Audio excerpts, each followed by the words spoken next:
बाद एक बार फिर से आप सभी का स्वागत है। लगातार पाकिस्तान में इस वक्त सियासी घमासान मचा हुआ है। हिंसा की डर से पाकिस्तान पूरा सहमा हुआ है, लेकिन आज क्या इमरान अपनी कुर्सी पर रहेंगे या हट जाएंगे, ये सबसे बड़ा सवाल है। फिलहाल शुरुआत हम आपको इस वक्त की सबसे अहम और बड़ी खबर के साथ देते हैं। आपको बड़ी और अहम खबर दे दें।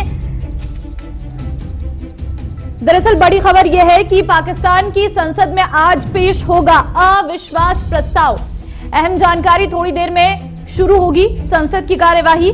बड़ी और अहम खबर आपको दे रहे हैं। वोटिंग से पहले इस्लामाबाद में हिंसा की आशंका है और इमरान खान सरकार के लिए आज का दिन बहुत निर्णायक है। आज इमरान खान की किस्मत तय होगी। आपको बता दें कि पाकिस्तान में अविश्वास प्रस्ताव पर मतदान के बीच इमरान खान ने कुछ और तरीके अपनाने शुरू कर दिए हैं। आपको बता दें कि अप्रिय घटना ना हो, इसके लिए धारा 144 को लागू कर दिया गया है। पूरे रेड जोन इलाके को सील कर दिया गया है। दरअसल आपको बता दें कि पाकिस्तान में हिंसा भड़क सकती है, इसकी जानकारी सामने आई थी, लेकिन पाक पीएमओ ने हिंसा की आशंका को नकारा है। इस्लामाबाद में हिंसा की साजिश नहीं है, पाक पीएमओ की तरफ से कहा गया है। सत्ता से बेदखल होने पर तत्काल चुनाव करा सकते हैं इमरान। पीटीआई ने प्रधानमंत्री इमरान खान के खिलाफ अविश्वास प्रस्ताव को अंजाम देने में अगर विपक्ष सफल होता है तो स्थिति से निपटने के लिए रणनीति तैयार कर दी है इमरान खान ने। और पूरी तरीके से इमरान खान पहले से ही एक अपने प्लान बी के साथ पहुंचे हुए हैं। दरअसल आपको बता दें कि पाकिस्तान की इमरान खान सरकार के लिए आज का दिन निर्णायक है। नेशनल असेंबली में इमरान सरकार के खिलाफ अविश्वास प्रस्ताव पर वोटिंग होगी। वोटिंग से पहले इमरान खान ने विदेशी साजिश का आरोप लगाते हुए युवाओं से शांतिपूर्ण विरोध का आग्रह किया है। उन्होंने शनिवार को live convection answer session organization से आग्रह किया है कि टीवी, रेडियो और डिजिटल मीडियम पर लाइव टेलीकास्ट हुआ है। एक दिन पहले इमरान खान ने खुलासा किया कि विपक्ष का अविश्वास प्रस्ताव पेश होने के बाद सेना ने उन्हें 3 विकल्प दिए थे: इस्तीफा, अविश्वास प्रस्ताव पर मतदान या फिर चुनाव। मैंने चुनाव को बेस्ट ऑप्शन बताया। इस बीच पाकिस्तानी चीफ जनरल कमर जावेद बाजवा ने कहा है कि पाकिस्तान अमेरिका के साथ संबंधों को मजबूत करना चाहता है।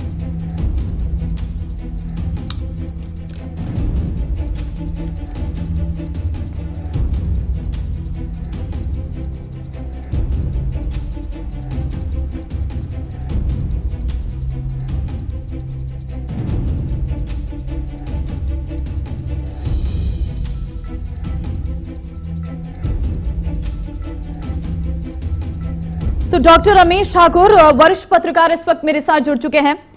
रमेश जी, धन्यवाद अपना समय देने के लिए। पाकिस्तान में सियासी हलचल लगातार जारी है। सवाल सबसे बड़ा यह है कि क्या कुर्सी बचेगी, क्या लग रहा है? क्योंकि वोटिंग से पहले प्लान बी के साथ तैयार है इमरान खान।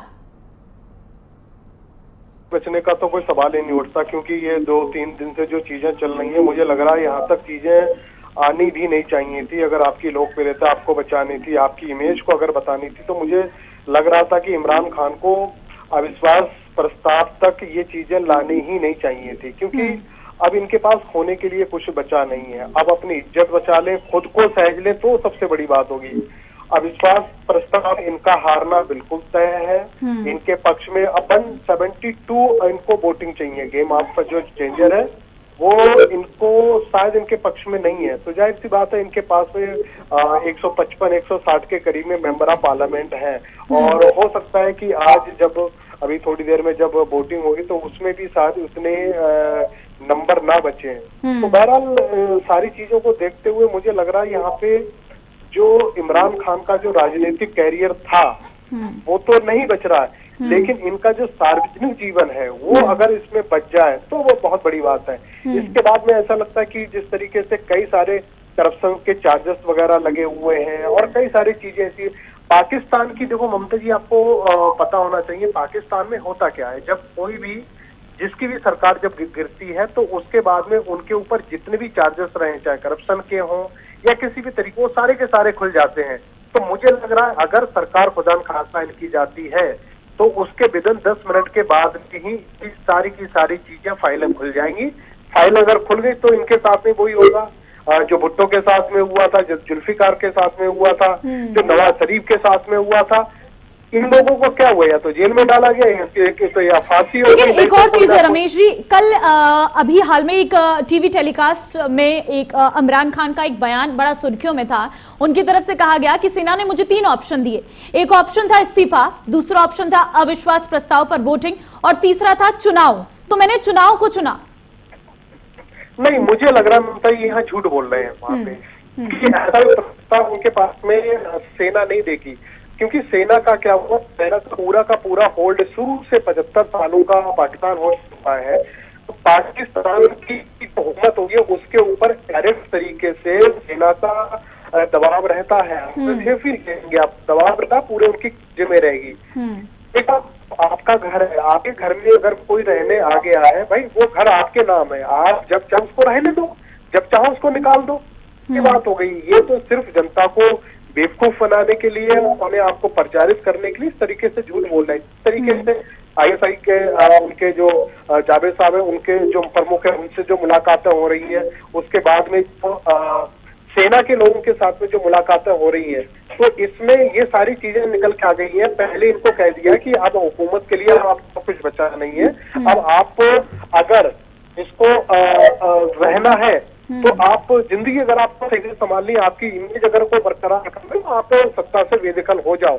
लेकिन उन्होंने ऐसा नहीं किया। वो देखो, पुराने खिलाड़ी रहे, क्रिकेट के खिलाड़ी रहे, उनको फर्क नहीं पता चल रहा कि क्रिकेट का जो मैदान होता है और जो सियासी जो मैदान होता है वो एक जैसा होता है, ऐसा नहीं है।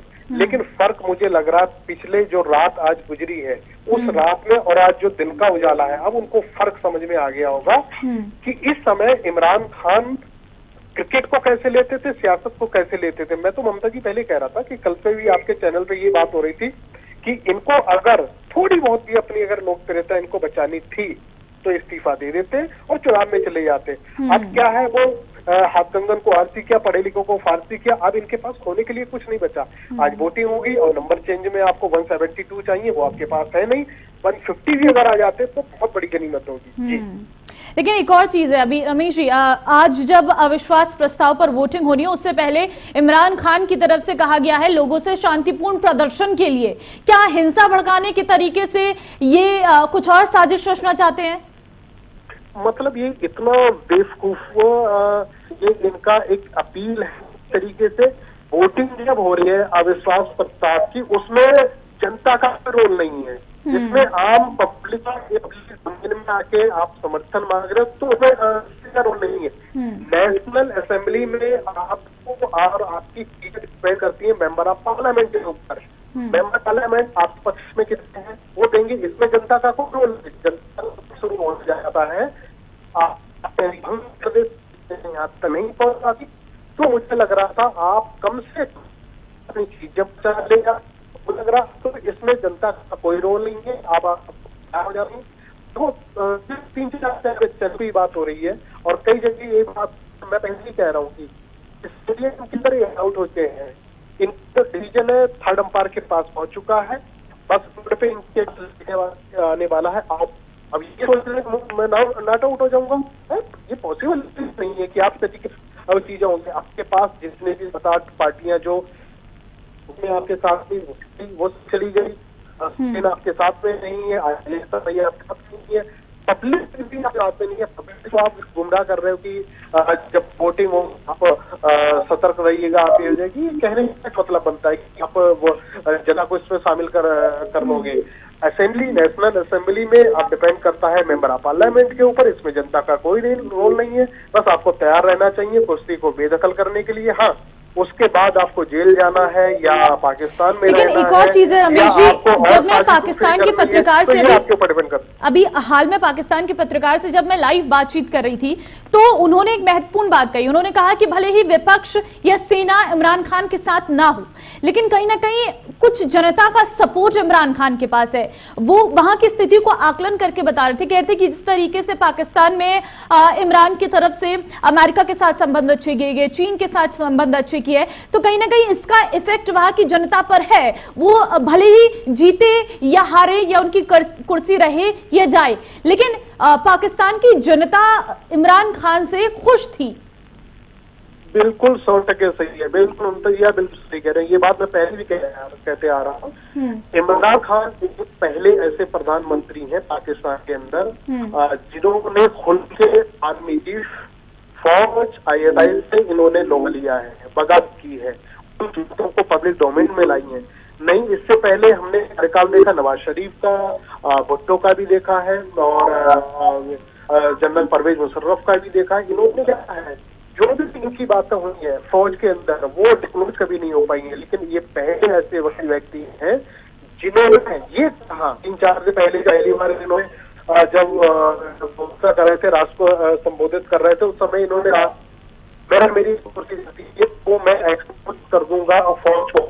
तो जाहिर सी बात है, अगर ये इनके पास सत्ता तो नहीं रहेगी, लेकिन उसके बाद में अगर ये आते हैं तो फौज के बारे में कुछ कहते हैं, जो इंटरनल इनकी बातें हो रही थी और जो किस तरीके से सरकारें आई हैं अब तक, अगर वो सब में आ जाता तो मुझे लग रहा है पाकिस्तान में भूचाल आ जाएगा।